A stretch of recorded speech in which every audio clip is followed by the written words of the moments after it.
My father grabbed the microphone at my sister's wedding reception, looked straight at me, and said, "Let's raise a glass to my youngest daughter, who travels the world doing top-secret administrative work, while her sister actually builds a real family."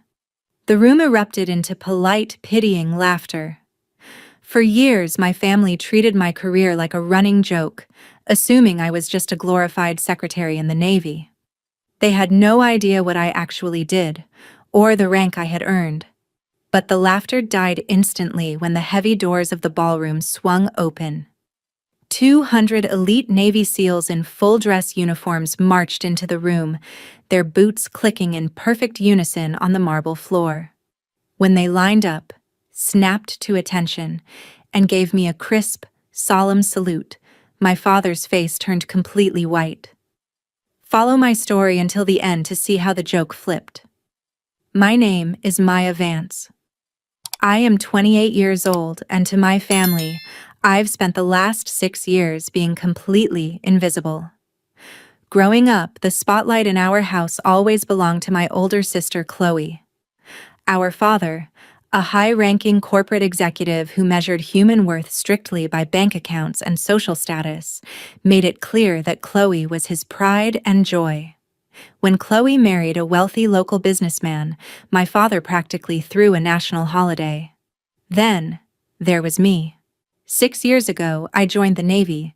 Because the nature of my assignments required high-level security clearances, I couldn't come home and brag about my day at the dinner table. I couldn't share the details of the grueling strategic operations I was working on. My silence was weaponized against me. To my father and sister, my career became a running family joke. They openly assumed I was just a glorified secretary, a low-level clerk handling mundane paperwork or cleaning dusty offices for the military. My father would patronizingly ask if I was still sorting mail for Uncle Sam, while Chloe smirked from across the room. They had no concept of sacrifice, nor did they care to understand. They didn't see the sleepless nights, the immense pressure, or the heavy burden of keeping people alive from behind a secure terminal. They had completely written me off, comfortable in their belief that I was the failure of the family. But secrets have a strange way of demanding to be heard. The illusion of family harmony shattered completely when Chloe's lavish high-society wedding was announced. It was to be the event of the season, a grand gathering of corporate elites and local politicians designed to showcase my father's immense wealth and influence.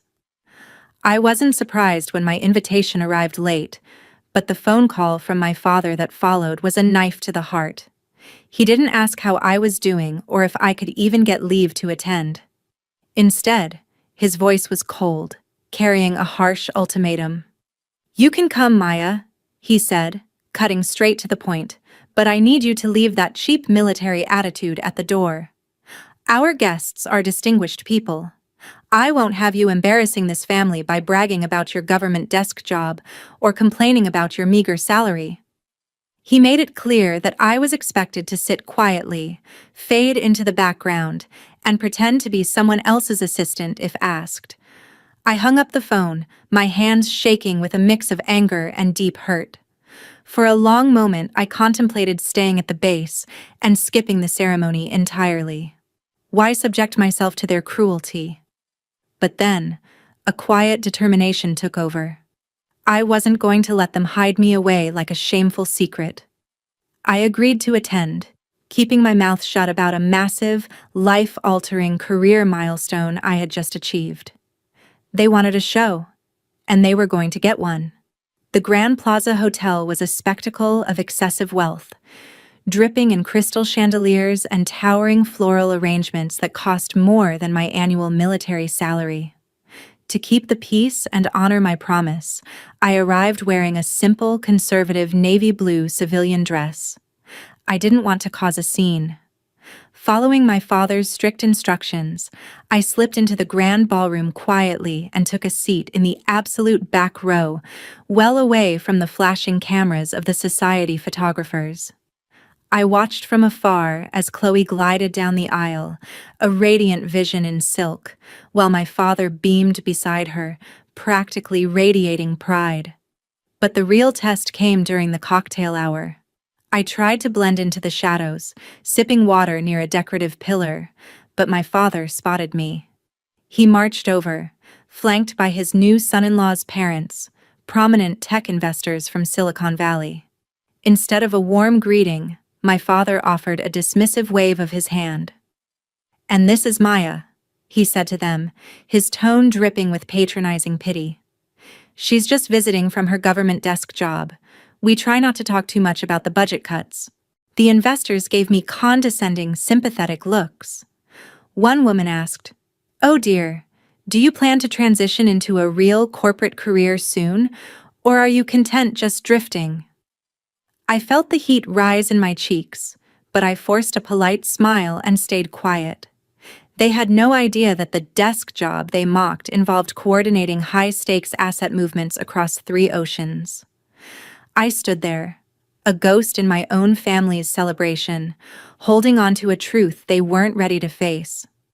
The reception dinner was underway when my father stepped up to the crystal-decorated stage. He took the microphone, tapping it twice to command the room's absolute attention. He began with a glowing, emotional tribute to Chloe, praising her intelligence, her elegance, and her brilliant choice in a husband. The crowd hung on his every word, nodding and smiling at his well-rehearsed jokes. But then, his eyes drifted to the dark corner of the ballroom where I sat. A cruel, knowing smirk played on his lips as he delivered the final blow. "Let's raise a glass to my youngest daughter, Maya," he projected into the microphone, his voice echoing off the high ceilings, "who travels the world doing top-secret administrative work while her sister actually builds a real family and contributes to society." The room erupted into polite, pitying laughter. I looked over at the head table and saw Chloe smirking, taking a slow sip of her champagne, thoroughly enjoying my public degradation. Every eye in the room turned toward me, flashing with collective condescension. They expected me to shrink, to look at the floor, or to burst into tears, but instead a cold, absolute clarity took over my mind. The burning humiliation evaporated, replaced by a hardened resolve. I didn't say a word. I calmly set my glass down on the table, stood up with perfect posture, and walked out of the reception hall while the applause for my father's mockery was still ringing. I headed straight through the marble lobby and out into the parking lot where my car was waiting. In the trunk was a garment bag containing a reality they were not prepared for. Inside the venue's private changing lounge, the heavy silence was a welcome relief from the mocking laughter of the ballroom. I unzipped the garment bag, and the crisp, pristine fabric of my navy dress white uniform caught the soft light. As I slipped into the jacket, smoothing the fabric over my shoulders, I felt the immediate shift in my posture. I fastened the gold buttons, each one reflecting the discipline of my journey, and pinned my hard-earned rank insignia and medals over my heart. While adjusting my collar, my encrypted phone buzzed in my hand with a secure notification. I opened it to find a brief, conclusive message from Command. A highly classified, high-stakes joint operation that I had spent the last 7 months meticulously planning, coordinating, and directing from the shadows had just concluded with total success. The critical objective was secured, and every single operator on the ground was flying home safe. The weight of the world lifted off my chest, replaced by a profound sense of quiet pride. The elite tech investors and corporate executives in the other room measured success by stock options and luxury cars, but my metrics were human lives saved. I took a deep breath, looking at my reflection, no longer the invisible, discarded younger sister, but a commanding officer who had earned her place. I typed a quick, secure coordination message to a contact waiting just outside the venue's main gates. It was time to show them exactly who I was. Back in the grand ballroom, my father was still holding court, basking in the warmth of his corporate peers and continuing his self-absorbed toast. But his voice was suddenly cut short as a strange, low vibration began to rattle the crystal glasses on the tables. It started as a faint hum, quickly escalating into a thunderous, rhythmic cadence that echoed from the outer hallway. The unmistakable, powerful stomping of combat-trained boots, moving in flawless unison. Before anyone could comprehend what was happening, the massive double doors of the ballroom flew open with a dramatic slam. The high society guests gasped, turning in their seats as 200 elite Navy SEALs marched inside. They moved with absolute precision, their crisp dress uniforms immaculate, filling the perimeter of the room in a sweeping display of quiet power. The entire room froze in a breathless, terrified silence. Then I stepped through the doors, walking right down the center aisle. The SEAL commander stepped up to the main stage, politely but firmly taking the microphone from my father's trembling hands. The commander's voice boomed through the speakers. "Ladies and gentlemen, please stand for Commander Maya Vance, Director of Joint Special Operations Intelligence. Her strategic brilliance and elite leadership just brought our brothers home safe from a highly classified mission." The entire room gasped as my true title and rank echoed through the hall. On the commander's orders, all 200 elite operators snapped their boots together, turned toward me, and delivered a crisp, solemn salute of deep respect. My father's jaw dropped, the microphone slipping from his weak grip as he stared at the daughter he had just branded a failure. The silence in the grand ballroom was absolute, heavy enough to suffocate the arrogant room. My sister Chloe sat frozen at the head table, her mouth half open, her champagne flute trembling in her hand. My father tried to step toward me, his face a ghostly shade of gray, his lips moving but producing absolutely no sound. The elite corporate executives and tech investors who had condescendingly questioned my life choices just an hour ago were now looking at me with a mixture of terror and profound awe. I didn't demand an apology, nor did I lower myself to their level by uttering a single word of anger.